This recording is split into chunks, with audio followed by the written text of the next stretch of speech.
full-time radio show on WBAI. Please welcome Juliana Furlano. Give it up for Justin Krebs. Hello. Okay, picture a brick wall, like comedy club style here. How are you guys doing? Wasn't that an amazing speech that guy gave? I didn't see it. And that other guy, not the Chuck Schumer guy, the other guy. Chuck Schumer, I was in a snooze. You know, I don't know. I'm like, are we fans of Chuck Schumer? I don't know. I have to think about that for a little while. I'm not too sure. I'm happy to be in Detroit. This is very exciting. Remember, Detroit, this is the city that Mitt Romney said had the trees of the right size, right? He said this state. And I was like, what is he talking about? You mean they're not clear cut? Is that what he said? He doesn't, didn't trust him. Glad he didn't win. Very happy. Very happy to be here. Yeah, I feel energized by the speeches. Yeah. What about you guys? Yeah, it feels good. It's so, first of all, it's super nice to be in person with people I often just interact with on the internet. And it's super nice to be, you know, I make a series online called Absurdity Today, and I get a lot of feedback, and you guys probably aren't the ones who are leaving me the kind of feedback that the general internet population likes to leave. I mean, you know, I talk about the stuff that everyone here talks about, and one day I was talking about those guys who were protesting on the White House lawn, and they wore those shirts, put the white back in the White House. Remember that? Losers. But it struck me, you know, they made these shirts. These were not handmade shirts. These were screen printed. There was a whole means of production that these people went through where nobody said, hey, should we be printing this? So I just made some jokes. The one I just made that you guys laughed at, online. And I got this as a response. What would you know about racism or you know, like group hatred, you kiked-nosed bitch? Thank you for getting that. Thank you for getting that. For those of you who didn't get it, I was like, first of all, I was like, I am not kike-nosed. I'll take the bitch word back, thank you very much. Fine with me. And if I was Jewish, with a Jewish face, which I have a Jewish face, I just wasn't brought up to it, I think I might know just a little bit about what it's like. That joke, probably not the best given the current situation over there. No, we can't, I'm not gonna touch that. That's one situation I've been trying to stay away from. Trying not to learn anything about two places, the Ukraine and the Palestinian conflict, and you know, you can't avoid it. It's kind of all over the place now. So, but it's not funny, so I'm going to leave that where that is. Here's an exciting thing. I'm so excited that the Obamacare is working. Are we thrilled? It's working! And at the beginning, I was kind of a naysayer because I thought, well, I don't know. Right when I was like, I don't know if this is going to work. First of all, Rush Limbaugh said that if it was passed, he would move out of the country. And he's still fucking here. Like, this thing didn't work. This thing I was hoping, I was praying to God.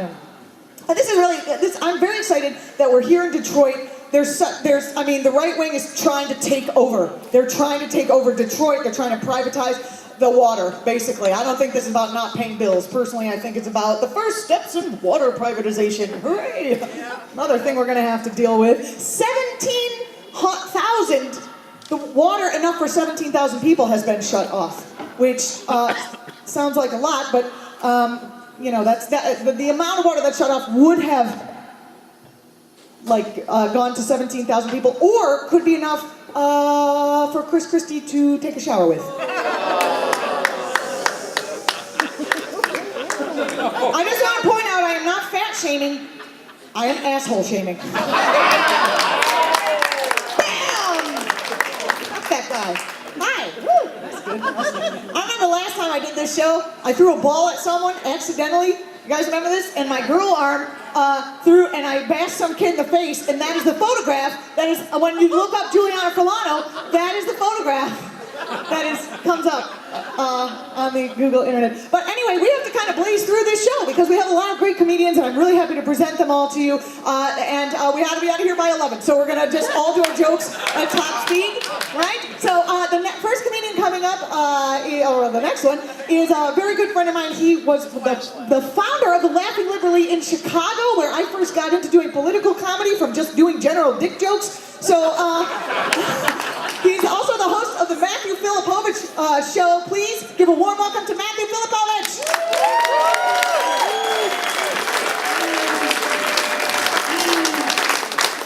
How's it going, Netroots Nation? How you feeling, progressives?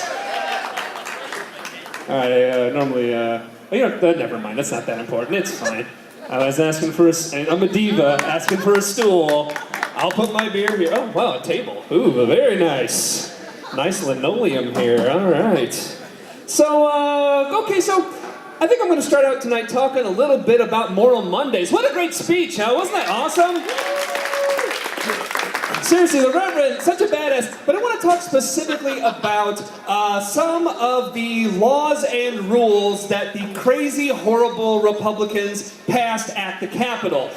So specifically, he didn't really talk about this, but recently they passed these new rules where protesters at the North Carolina Capitol, they are not allowed to sing, they are not allowed to clap, they are not allowed to shout, they are not allowed to play instruments. Essentially, they're not to do any type of political protest ever.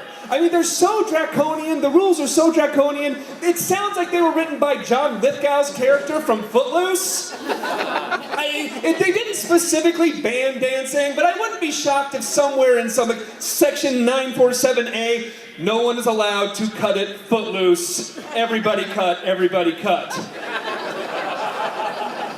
Seriously though, if you want to protest at the Capitol of North Carolina now, you essentially have to whisper. You have to be like, what do we want? What? I said, what do we want? Change. What? Change. When do we want it? What? But never mind. Oh, great. Now I'm under arrest for talking too loud. Thank you very much. You can clap for that. I'm fine with that. What's even worse about the laws there, these rules there, is not only can they arrest and fine and kick out of the Capitol people for annoying Republicans, because that's really what they're doing down there. You know, what they call annoying Republicans, we call democracy in action, but who cares? Because nothing's more patriotic than arresting someone for talking. But anyway, so not only that, not only can they arrest you for doing a disturbance, they can actually arrest you and fine you if they even think. If they think you might imminently disturb the Republicans in North Carolina. This is some Minority Report precog bullshit we're talking about here. I mean, seriously, what does it look like when someone's about to imminently sing? Is it just, they took a deep breath. You're under arrest for imminently singing. What does imminent clapping look like? It's like, hold it right there. Both of your hands are apart. I believe you're about to imminently clap.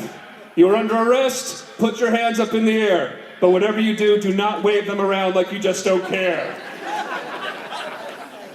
Let me tell you a little something personal about myself. I live in a lot of places. I live in Boston now, but I'm originally was born and raised in Nebraska.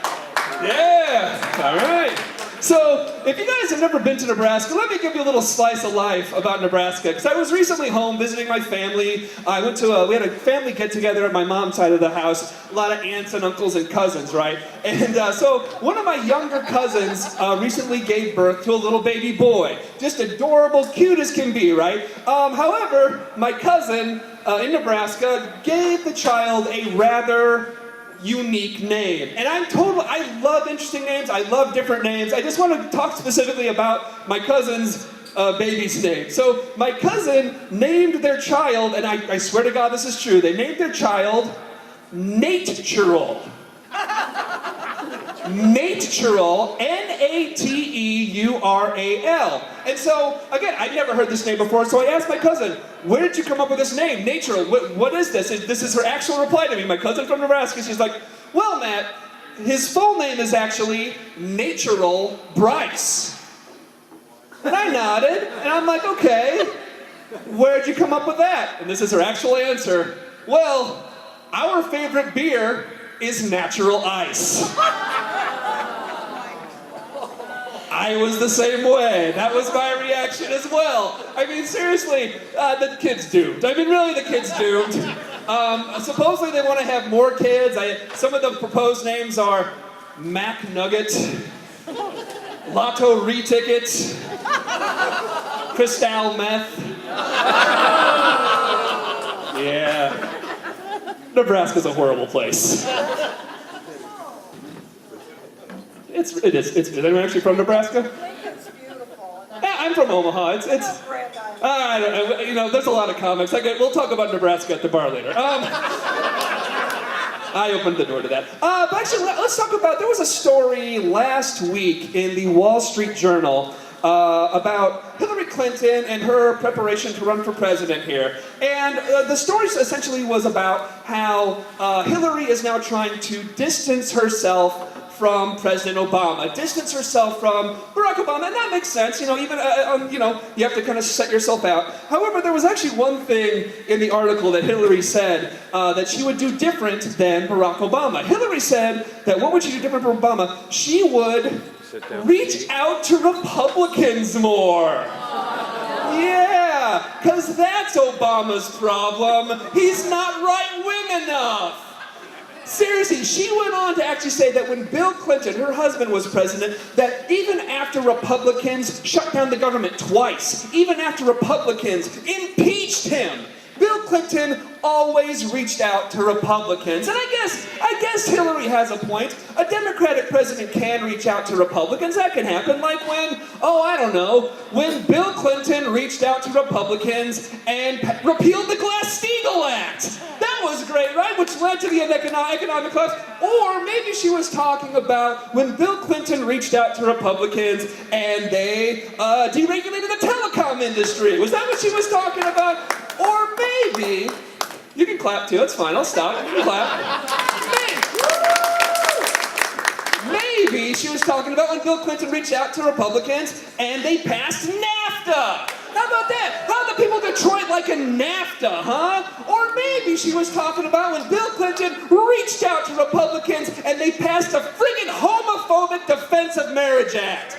Right? So look, you know, sure, reach out to Republicans. What's Hillary going to do? She's going to reach out to Republicans and what? Cut Social Security. Or maybe she can reach out and they can bomb Iran together in a little neocon paradise or something. Sorry, I think I might have lost about half the crowd here. Hashtag ready for Hillary.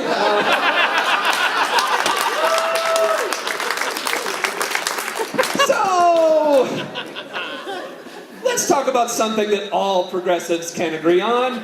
Let's talk about NSA, huh? All right. About 2 months ago, The Guardian actually published a report with documents from NSA whistleblower Edward Snowden, or maybe some of you think villainous traitor Edward Snowden. Maybe that's that. But no, they published this report that actually showed that the British version of the NSA, which is called the GCHQ, they did this with the NSA's help, but GCHQ was actually bulk collecting webcam images of people who used Yahoo video chats. I know what you're thinking. People still use Yahoo? What is this, 1997? Why not Netgear or Friendster or something like that? I mean, actually, what's here? I want to read an actual quote. This is a quote from the GCHQ document that Edward Snowden leaked. And this is actual British intelligence text here. It says, about this program, it goes, unfortunately, it would appear that a surprising number of people use webcam conversations to show intimate parts of their body to the other person. I know what you're thinking. For starters, did England just get the internet? I mean, like last month they just get the internet? England's like, what? People use the internet for sex? What? I don't really do voices, so I just added what to the beginning and end there. I don't know if you caught that. Like seriously, what do they mean by unfortunately? Those people are fortunate, right? They're fortunate to have someone to have a sexy webcam chat with. Maybe British intelligence is sad because no one wants to have a sexy webcam conversation with them. Maybe the reason no one wants to have a sexy webcam conversation with them is because they're perverts who are spying on all of us. What percentage of these images that they stole from Yahoo are what British intelligence would deem unfortunate, or all of us here would deem sexy as hell? I'll read this from The Guardian. This is from The Guardian again talking about this. The document estimates that between 3% and 11% of the Yahoo webcam imagery harvested by GCHQ contains, quote, undesirable nudity. For starters, I know what you're thinking. 11%. That seems really low, doesn't it? I mean, this is the internet we're talking about here. I was thinking, what, 50%, 93% would be naked images. But I guess it is Yahoo. It's probably a bunch of old people probably still using it, maybe. Whatever. But so, the second thing I was thinking, what is undesirable nudity? No, you guys are awesome. You're the sexiest people right there. Come on, take it off. No, I'm not just joking. No, but seriously, undesirable nudity. That is like a peeping Tom lurking in the bushes and then peering through someone's window and going, oh my God! You won't believe what people are doing in the privacy of their own homes. This undesirable nudity is most unfortunate. What? Thanks so much, everyone. I'm Matthew Filipovich. Matthew Filipovich, everyone. You can watch listen to his radio show at MatthewFilipovich.net. Good luck spelling it. I'm sure he'll tell you how to do it afterwards. Okay, I feel like, wow, that was loud. It's like, okay, cool. So, I'm excited. Another thing about Detroit, I really expected there to be militia because, we're right on the border here. Where are all the people trying to keep the busloads of children out? Or the ferry loads? Shit. Rick Perry. He's just more and more ignorant as the day goes. On my show, I play that sound effect where he screwed up and forgot. Rick Perry knew more about what he was talking about when he forgot what he was talking about on stage. Remember that? I play that sound effect all the time. Oops, I just wish I could bring it with oops. He said that sending the children back that were coming over from the Central American countries is the most humanitarian thing to do. I was like, do you know what humanitarian means? I mean, do you even know what the definition is? Although, in thinking about what he said, I thought, maybe he has a point. It might be more humanitarian than making them live in Texas. Thank you very much. I mean, these kids would probably, even if they did come all the way over, these kids would probably see more guns at a Chick-fil-A in Dallas than they would crossing the border or in their own countries. It's just getting scary out there. I think he's a funny character, and I'm glad he's on the scene because he just makes it so obvious just how dumb everyone is when they're talking. So I say, more talking from that guy. Moron. Okay, now that I've ground this show into a complete halt, how do I do? You guys are good. Why is this in the middle? Okay. We have several more comedians going at quick speed because we're out of here by 11. Please give a very warm welcome to the next comedian who you will know if you are a fan of This Week in Blackness. Yeah? Well, she's the whiter part of This Week in Blackness. Please give a warm welcome to Emily Epstein-White!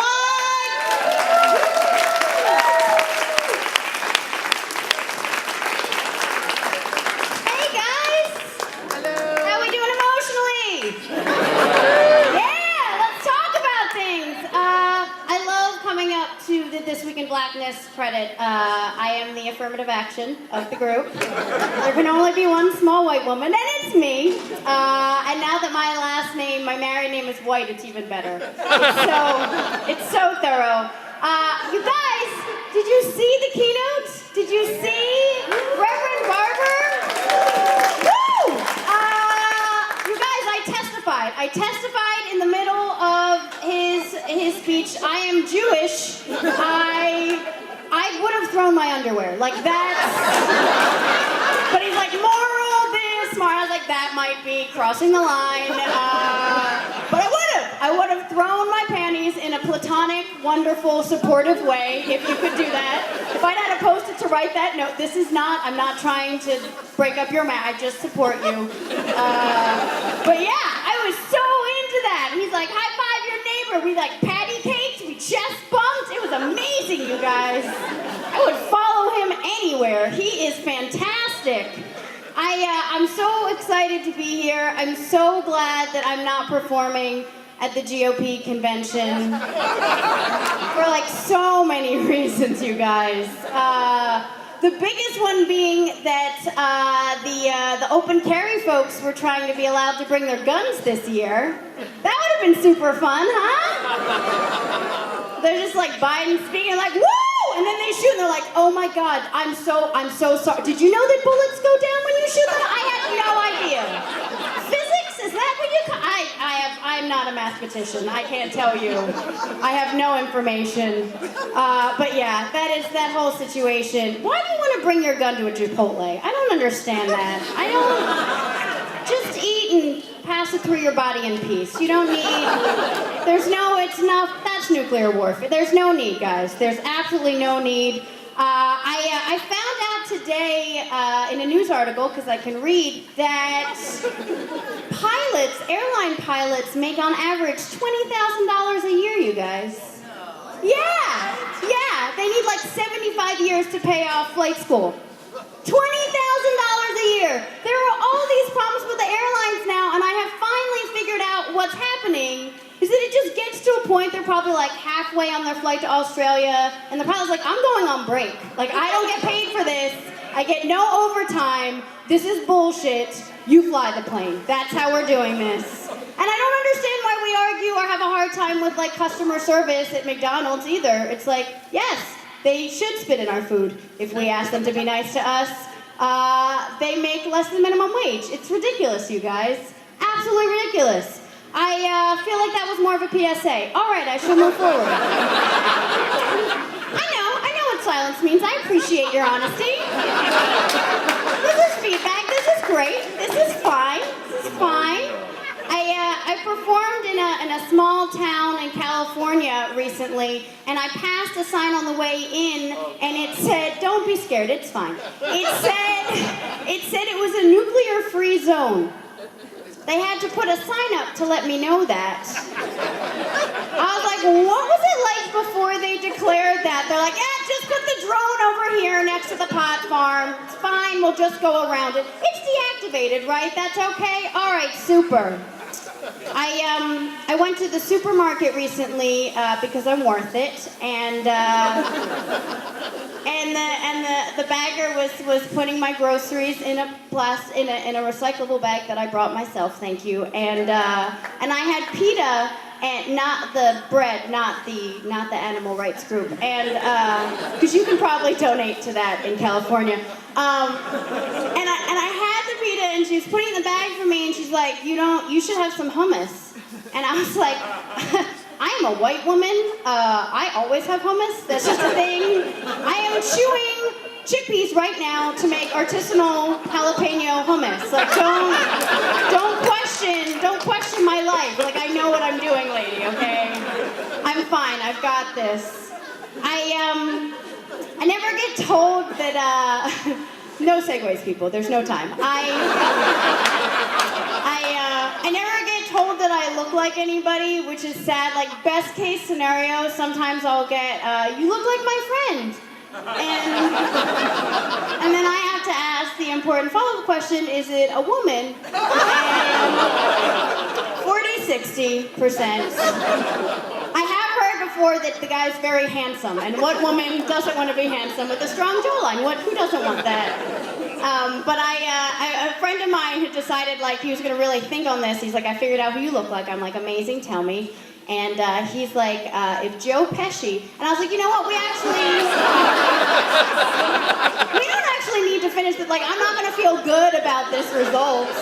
It's not gonna be like if Joe Pesci and Beyonce had a baby. That's how it's gonna happen. But he rounded it out with, if Joe Pesci and Barbara Streisand had a child, this would happen. Right? Right?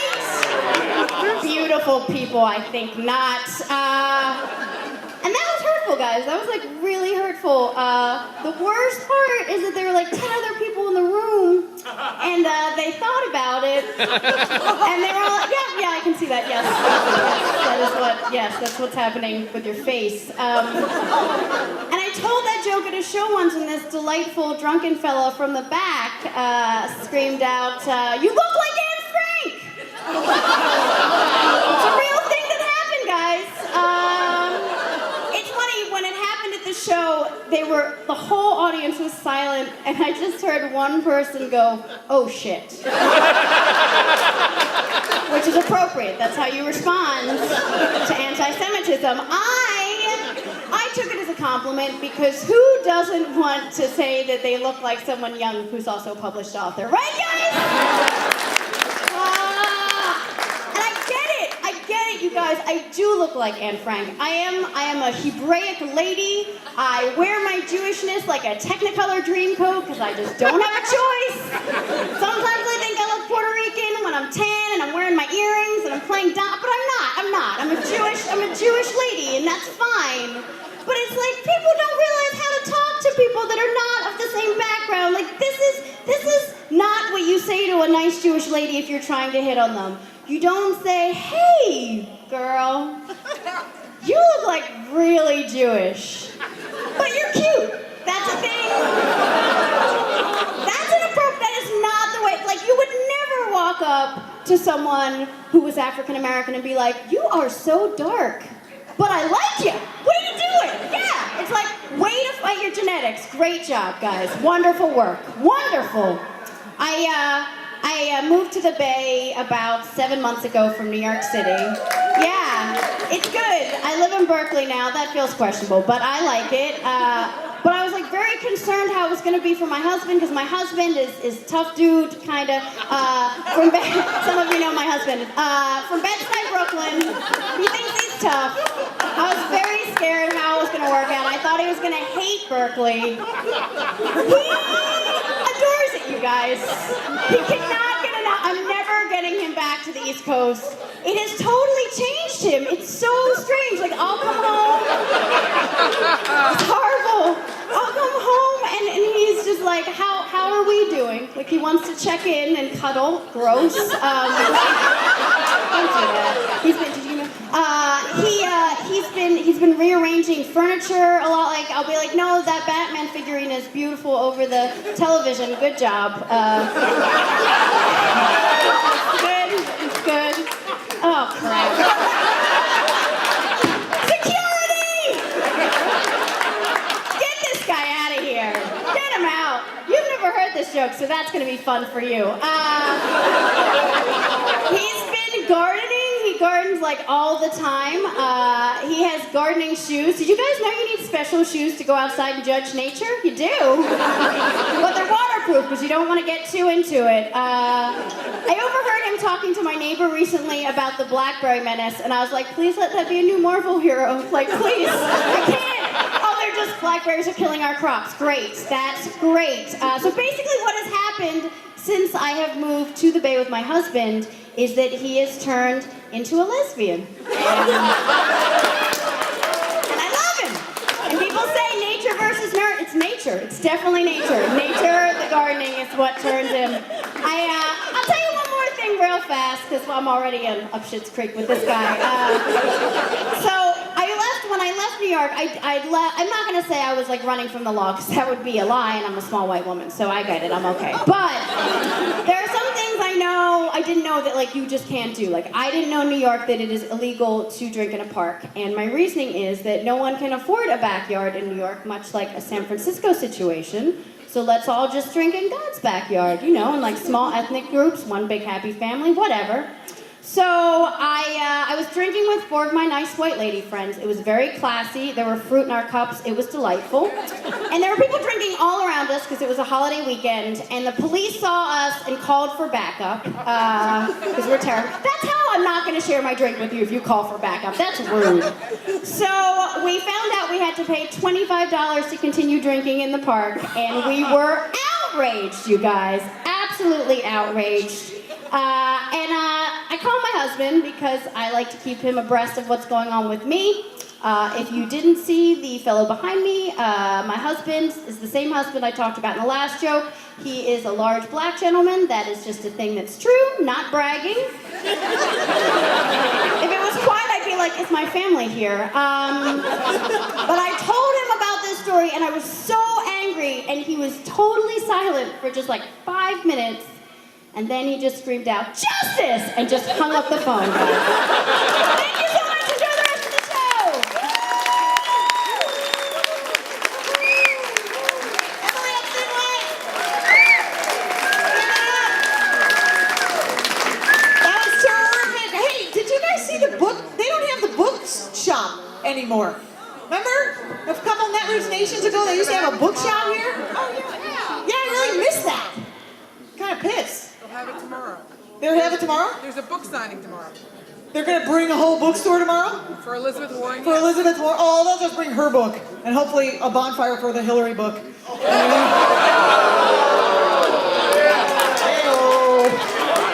Take sides over here. I remember that bookstore thing. I saw this book in there.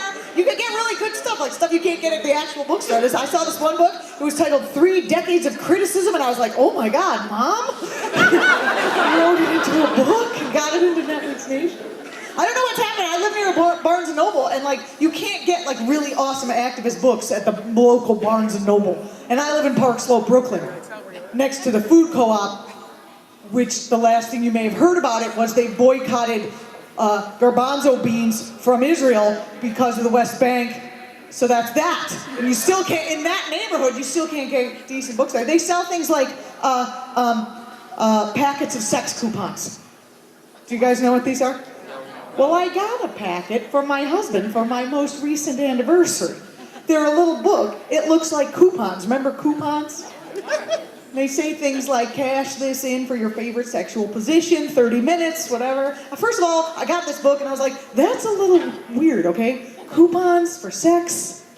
Because my husband already has, you know, everyday low prices in that area. But I tried to be cool. I tried to cash that one in. Apparently, they are non-transferable. You can't use them with the neighbors. My husband's a little more conservative, you know. I'm the one who's like a little less conservative. He's a little more conservative, and I could tell by the coupon pack because there was not a Groupon in the bunch. Those are my old penis jokes. There's no real penis in them, but you know, it's close. I thought you would enjoy them. It was a true story. Whatever. Okay, so our speaking of penises, our next comic is a guy. Thank you for enjoying that, sort of. No, our next comic is a very funny man. I'm really happy to be here because not only is he a comedian, professional comedian, he's also an elected official in the great state of New Jersey. Not Chris Christie. Yes, thank you very much. And he is doing, he's going to be appearing at the Fringe Festival with his own show in Philadelphia. Please give a warm welcome to Joey Novak.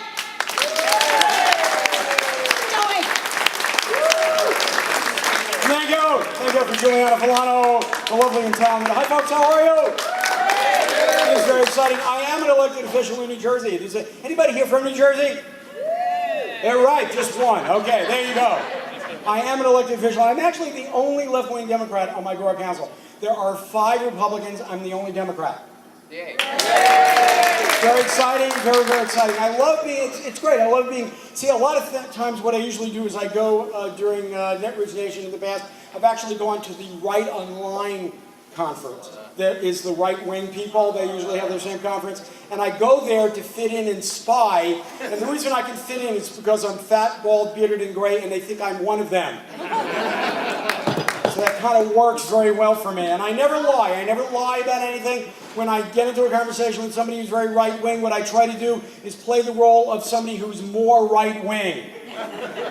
One of the things they do, for example, we're talking about gays in the military. And they say, well, I don't want gays in the military because it messes up the morale of the fighting force of the Marines. And I get like really fucking angry. I say, how dare you malign the Marines that took down Osama bin Laden, that the Marines of Iwo Jima, just how, do you really think that a gay guy would mess up the morale of those people? They go, no, that's not what I mean, that's not what I mean. You left-wing people really disgust me. And I just walk away, get all confused. So, it's very exciting being the only Democrat. I also enjoy being from New Jersey. It's here for New Jersey. Chris Christie. I know there's sometimes, folks, the jokes write themselves.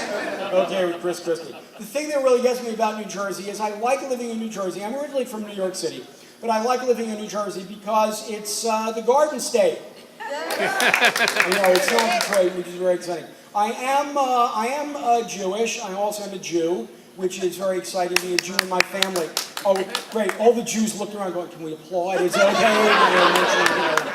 Mention Israel, I'm not sure. Can I do that? It's in my family. I have some very left-wing people in my family. Very left-wing, liberal Jews, left-wing. But don't ever fucking mention Israel at all, okay? This is the one issue. They immediately do a right turn, become very right-wing. As soon as you mention Israel, if you mention even once that the Palestinians should have a state, I've actually had arguments with my cousin Mark, who's very left-wing. He's been to Israel a lot. He denies even the existence of the Palestinian people.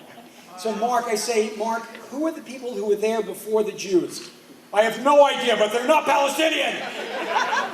Very, very upset, very, very angry. So I decided, I became an elected official. I got elected many, many years ago. I ran as a Democrat. I had to run as a Democrat. And I was the first Democrat that was elected to my borough council in 30 years. Wow. I beat a guy who's very right-wing Republican, and they actually ran a campaign against me. They ran a campaign. I was going door to door, knocking on doors, not thinking that I would win. And the first ad that they took out was an ad that attacked me for being a stand-up comedian. There was an ad that read, just say no-y to Joey. We don't want his stand-up act on council. And I was like, livid. I couldn't believe they were attacking me for what I do for a living. So I called up my dad, and my dad said something to me that really meant a lot to me. He said, oh, they must have seen your act. Jewish father made me feel really good, So he said, well, you should figure out how to get back at them, use your creativity. So I found a quote on the internet. I found a quote from Will Rogers, and it said, I'm a comedian. When I tell a joke, it gets a laugh. He's a politician. When he tells a joke, it becomes a law. So I attacked them with that, and about 2 days later in the newspaper, there was an editorial that said, my opponent's name was Bill Reed, by the way, and when I met him in the debate, I walked over to him and said, oh, your name is Bill Reed, because that's what you do on council, you read bills. Yeah, he didn't think it was funny either, so that's okay, that's a debate.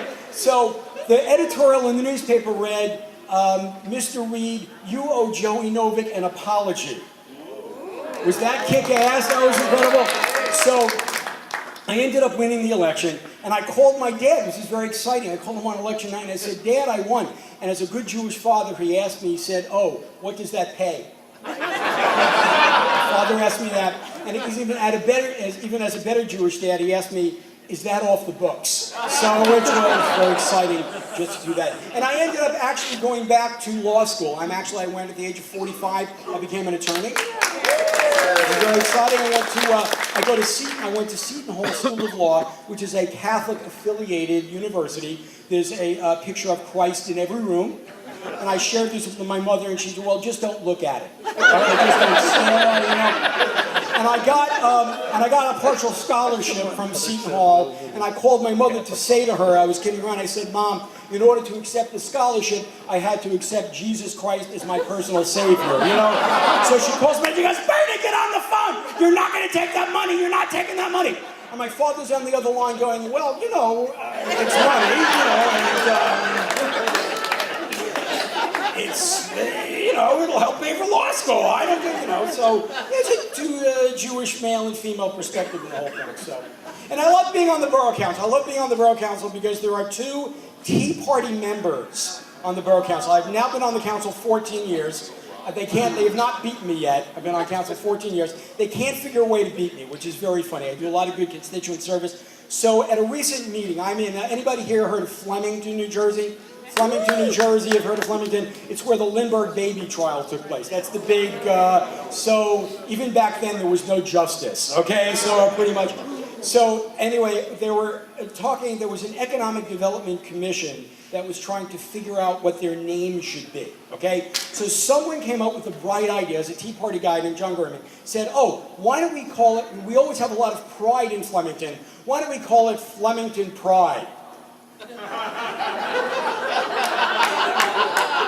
So I said to him, you know, John, you may want to rethink that because the word pride has been associated with the gay and lesbian movement when associated with the name of a town. So he looked at me like I was out of my fucking mind and said, I don't think so. So the next week he checked it out, he realized that I was right, and you know, he got all in a huff. He goes, what do these homosexual people want from us? They're stealing all of our words. First they take gay, now they take pride. What the hell do they want from us? Can't they just tell us the words they want? True story. So about a week later, they came up with another name for the group, and they decided that, well, we're really united, so we should call ourselves Flemington United, which sounded pretty good, until we saw the logo, which was a big open hand with FU. Now, I wish I could make this stuff up, but you really can't, because they write my material for me, you know, as they go through this stuff. Anyway, you guys have been a lot of fun. I want to thank you for being part of my therapy this evening. Have a great conference and keep on working hard. Thank you. Joey Novak, everyone! Excellent. Okay, our last comic of the evening. Where is she? Where is she? Girl? You coming? Get over here, girl. Come on, what am I supposed to do? 10 more minutes? No, kidding. She's also from New York City. She's one of my favorites. She's a very funny lady. I'm going to do her announcement real slow because she's going to have to come fucking all the way around here because the stairs are on that side. She's wearing a dress and I don't want to crotch you. You might. It could happen. She could pull a Spears. Here she comes. Very fun. What? We love her. You guys know her. She's been to every single Netroots Nation ever.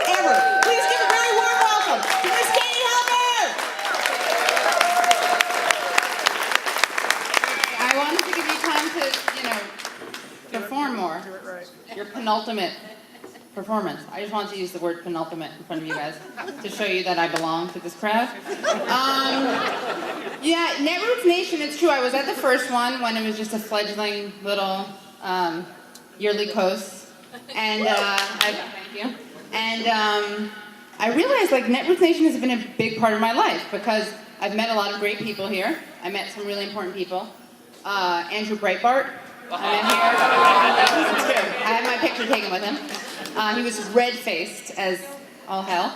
And I realized also, I didn't realize this until today, but I'm single now. You're welcome, and I know what. But I should have gone. I'm actually flattered that didn't get a laugh. But I am, and I realized that I met my last 2 boyfriends at Netroots Nation. So Marcos, I would just like to say, fuck you. No, I'm just kidding. They were great. The first one was great. He was basically a male version of me with mommy issues, and. The second one was, I really thought was going to be the one. His name, first of all, you should know I'm a Jew. but like a godless Jew, like Freud, Woody Allen style. So his name was Kike, which is a nickname for Enrique, and that's spelled K-I-K-E. So that was awesome. So when I met him and asked him how to spell it, yeah. But then what was really awkward is that like, I explained it to him, and so whenever he'd meet a friend of mine, he'd be like, "You Jew?" He was Colombian. He'd be like, "You Jew?" It's a nickname. Which is weird, because it's like weird to be like, "Hi, how are you? Good, tell me your ethnic, religious identity." But maybe not, maybe you guys like that. Get it out of the way, right? Saves time. Stereotyping saves time too, so if you combine the early identification with stereotyping, you're like 90% of the fat is trimmed off. Let's see. But you know why I'm happy I'm single? Because now I get to pursue my crushes. Number one crush, Joe Biden. Sure. I've liked Joe Biden for a couple of years now. It was kind of before he was trendy. It was in 2008. I was really upset. I don't know if you guys were, but I was really disturbed by the way that the media was sexualizing Sarah Palin and like really objectifying her and treating her like some kind of beauty pageant queen, even though she was. And I just thought it was like really inappropriate because of the two of them, Joe Biden is definitely more of the VPILF. Vice President, I'd like to insert verb. And there are a couple of reasons. You may be wondering, in what way? What makes him VPILFish?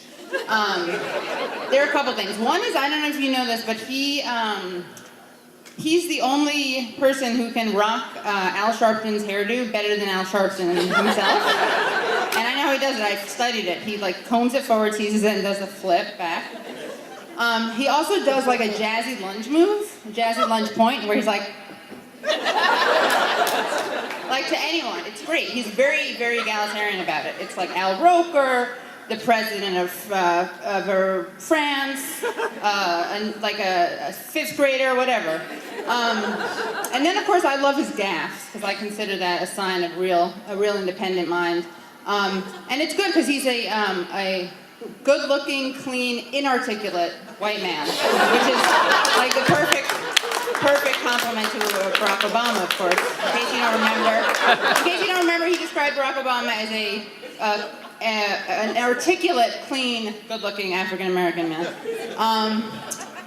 And so yeah, the gaffes are great, or as Arshad likes to call them, candor. Yeah, that was very diplomatic. Good old candid Joe Biden.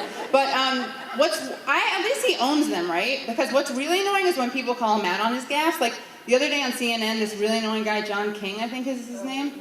He was like, right? He was like, well, Joe Biden certainly does tend to wander off the reservation. I was like, really? You're talking about his gaffes and making a racist gaffe? That actually is impressive. I don't know whether I'm impressed or disgusted. There's a fine line. And of course, another great thing about Joe is that he's so comfortable with his sexuality, as we know.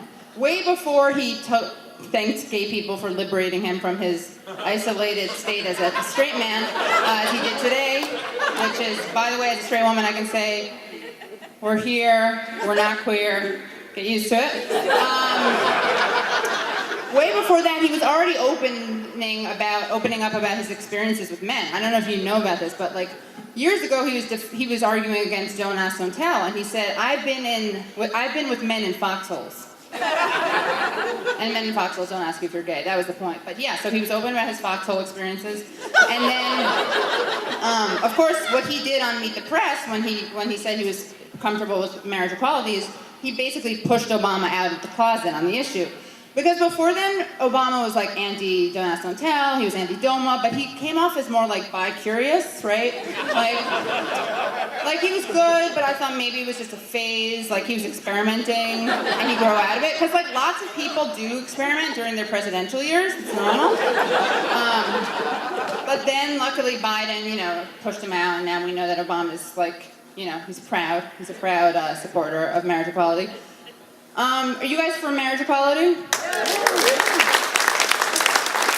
I used to be, but then because of the whole Jew thing, and I realized I have to spend more money on more presents because more people get married. Just kidding. That's actually not why. Here, I'll tell you why I'm not for marriage equality. Because I saw this sign that really spoke to me. I saw an anti-same-sex marriage sign, and it said, "God created Adam and Eve, not Adam and Steven."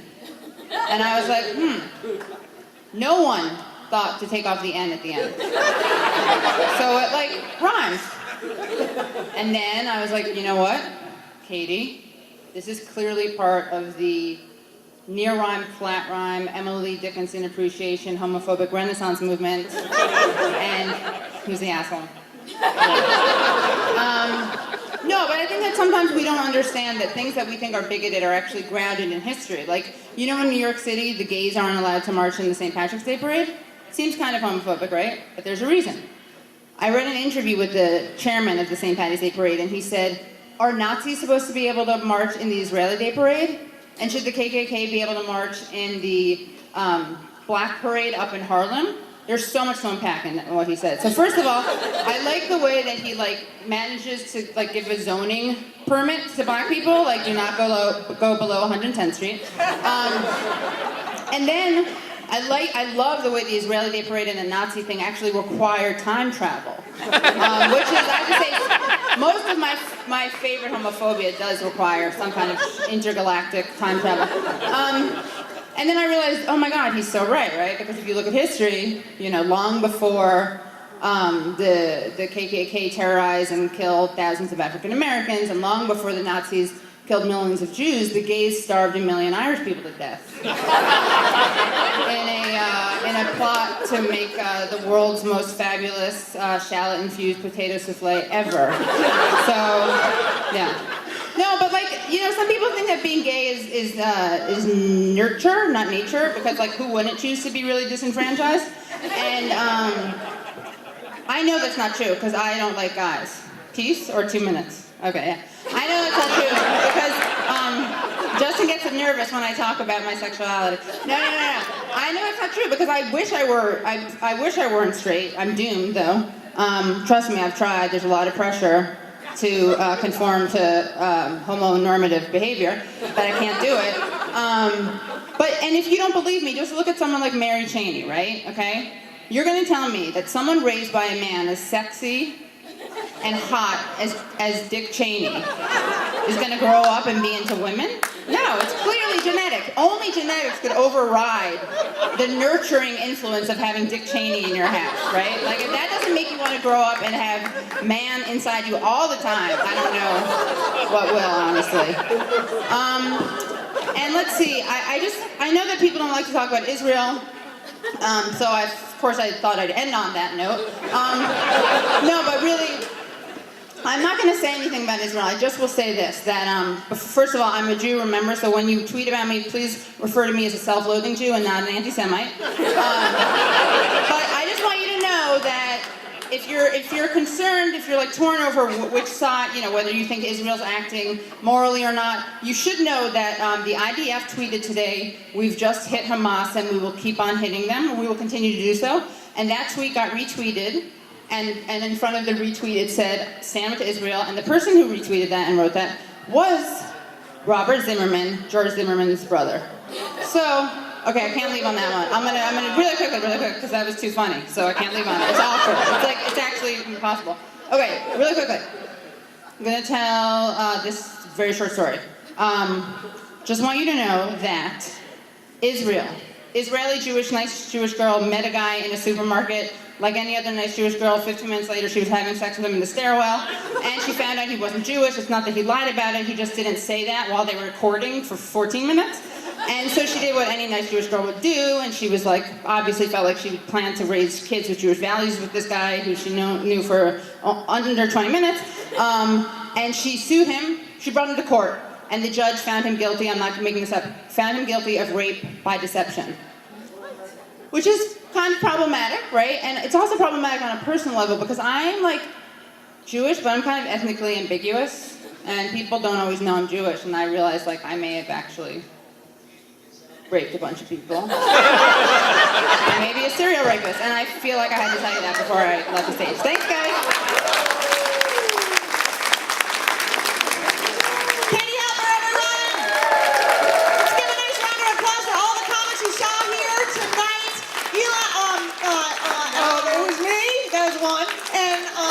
was Matthew Filipovich, Joey Novak, Emily Epstein, White,